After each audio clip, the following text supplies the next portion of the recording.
ಆತ್ಮೀಯ KSOE ವಿದ್ಯಾರ್ಥಿಗಳಲ್ಲಿ ವಿಶೇಷ ಸೂಚನೆ, ಯಾರೆಲ್ಲ ಎಕ್ಸಾಮನ್ನು ಕಂಪ್ಲೀಟ್ ಮಾಡ್ಕೊಂಡಿರಿ first sem, second sem, third sem, ಅವರು ತಮ್ಮ ಆ್ಯಪನ್ನು ಅಪ್ಡೇಟ್ ಮಾಡ್ಕೊಳ್ಬೇಕು.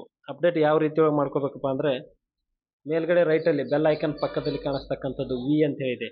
ಯಾವ್ಯಾವ ಸ್ಟೂಡೆಂಟ್ ಅವ್ರು ತಮ್ಮ ಹೆಸರನ್ನ ಫಸ್ಟ್ ಲೆಟರ್ ಅಲ್ಲಿ ವಿ ಅಂತೇಳಿ, ಎಸ್ ಅಂತೇಳಿ, ಎ ಅಂತೇಳಿ, ಬಿ ಅಂತೇಳಿ, ಆ ಥರ ಅವರ ಹೆಸರಿನ ತಕ್ಕಂತೆ ಫಸ್ಟ್ ಲೆಟರಲ್ಲಿ ಇದು ಸಿಂಬಲ್ ಇರುತ್ತೆ. ಅದರ ಮೇಲೆ ಕ್ಲಿಕ್ ಮಾಡಬೇಕು. ಕ್ಲಿಕ್ ಮಾಡಿದ ತಕ್ಷಣ ಇಲ್ಲಿ ಇಯರ್ ಸೆಮಿಸ್ಟರ್ ಅಂತ ಬರುತ್ತೆ. BA BCom ಇದ್ರೆ ಫಸ್ಟ್ ಇಯರ್ ಸೆಕೆಂಡ್ ಇಯರ್ ಅಂತ ತಗೋಬೇಕು. ಮಿಕ್ಕಿದವರು ಸೆಮಿಸ್ಟರ್ ವೈಸ್ ಇದ್ದವರು ಫಸ್ಟ್ ಸೆಮಿಸ್ಟ್ರಿ, ಸೆಕೆಂಡ್ ಸೆಮಿಸ್ಟ್ರಿ ಈ ಥರ ತೊಗೊಂಡು ನಾವು ಯಾವ ಸೆಮಿಸ್ಟರ್ ಬೇಕು ಆ ಸೆಮಿಸ್ಟರ್ ಇದು ಮಾಡಿಕೊಂಡು ಅಪ್ಡೇಟ್ ಅಂತಕ್ಕಂಥದ್ದು ಮಾಡ್ಕೋಬೇಕು. ಅಪ್ಡೇಟ್ ಮಾಡಿದ ತಕ್ಷಣ ನಿಮ್ಮ ಅಸೈನ್ಮೆಂಟ್ ಎಲ್ಲ ಓಪನ್ ಆಗುತ್ತೆ. ಇದೇ ತಿಂಗಳು 30ನೇ ತಾರೀಕು ಲಾಸ್ಟ್ ಡೇಟ್ ಇರುತ್ತೆ. ಬೇಗನೆ ಬರೆದು ಅಪ್ಡೇಟನ್ನು ಅಪ್ಲೋಡನ್ನು ಮಾಡಿ.